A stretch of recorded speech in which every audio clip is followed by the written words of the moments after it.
ಇವತ್ತು ಬಹಳ ಜನ ರಂಗೋಲಿ ಬಿಟ್ಟಿದ್ದೀರಿ. ಮಕ್ಕಳು, ಪುಟಾಣಿ ಮಕ್ಕಳು, ಎಂತ ಪ್ರತಿಭೆ. ಕೊನೆಗೆ ಮೂರು ತಂಡ ನೋಡಿದ್ರಿ. ಎಲ್ಲಿದು? ಬೆಂಗಳೂರು ದಕ್ಷಿಣ ಜಿಲ್ಲೆಯ ಮಕ್ಕಳು ಆ ಪ್ರತಿಭೆಯನ್ನ ತೋರಿಸಿದ್ದಾರೆ. ಇದೇ ಈ ಭೂಮಿಯ ಶಕ್ತಿಯನ್ನ ತಯಾರು ಮಾಡಬೇಕು ಅಂತ ಪ್ರಯತ್ನ ಮಾಡ್ತಾ ಇದ್ದೀವಿ. ನಾನು ಅಭಿವೃದ್ಧಿ ಬಗ್ಗೆ ನಾನು ಮಾತಾಡೋದಿಲ್ಲ. ನಿಮ್ಮ ರೋಡ್ ಬಗ್ಗೆ, ಕಾಂಕ್ರೀಟ್ ಬಗ್ಗೆ, ನಿಮ್ಮ ಶಾಲೆಗಳ ಬಗ್ಗೆ, ನಿಮ್ಮ ಮೆಡಿಕಲ್ ಕಾಲೇಜ್ ಬರೋಂಥ ಮೆಡಿಕಲ್ ಕಾಲೇಜ್. ಹೋದ್ಸತಿ ಮೆಡಿಕಲ್ ಕಾಲೇಜ್ ಮಂತ್ರಿ ಇದ್ದೆ 1.5 ವರ್ಷಕ್ಕೆ. ದಯಾನಂದ ಸಾಗರ್ ಮೆಡಿಕಲ್ ಕಾಲೇಜಿನ ಕರ್ಕೊಂಡು ಬಂದು ಇಲ್ಲಿ ಪ್ರಾರಂಭ ಮಾಡಿಸ್ದೆ. ಸದ್ಯದಲ್ಲೇ ಮತ್ತೊಂದು ಕನಕಪುರದಲ್ಲಿ ಮೆಡಿಕಲ್ ಕಾಲೇಜ್ ಸದ್ಯದಲ್ಲೇ ಭೂಮಿ ಪೂಜೆ ಮಾಡ್ತಾ ಇದ್ದೀನಿ. ಯಾರು ಕೂಡ ಬೆಂಗಳೂರಿಗೆ ಹಾಸ್ಪಿಟ್ಲಿಗೆ ಹೋಗಬಾರ್ದು, ಹಣ ಖರ್ಚು ಮಾಡಬಾರ್ದು.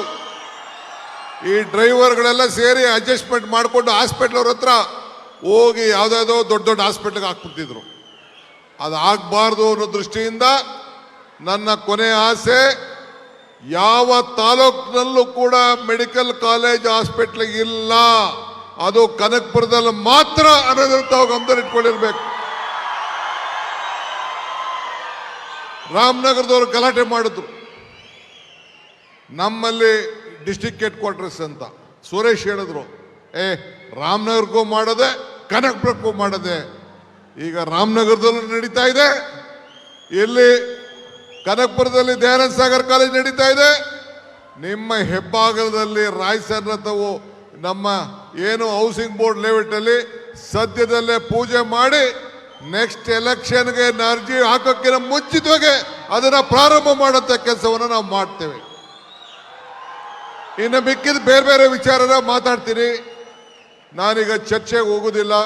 ಮಕ್ಕಳನ್ನ ತಯಾರು ಮಾಡಬೇಕು, ಯುವಕರು ತಯಾರು ಮಾಡಬೇಕು.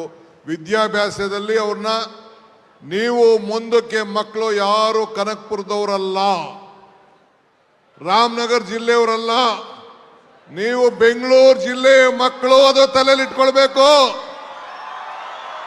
ನಿಮ್ಮ ಕಾಂಪಿಟೇಷನ್ ಏನಿದ್ರು ಕೂಡ ಬೆಂಗಳೂರು ಮಕ್ಕಳ ಜೊತೆಯಲ್ಲಿ ಕಾಂಪಿಟೇಷನ್ ಆಗಬೇಕು.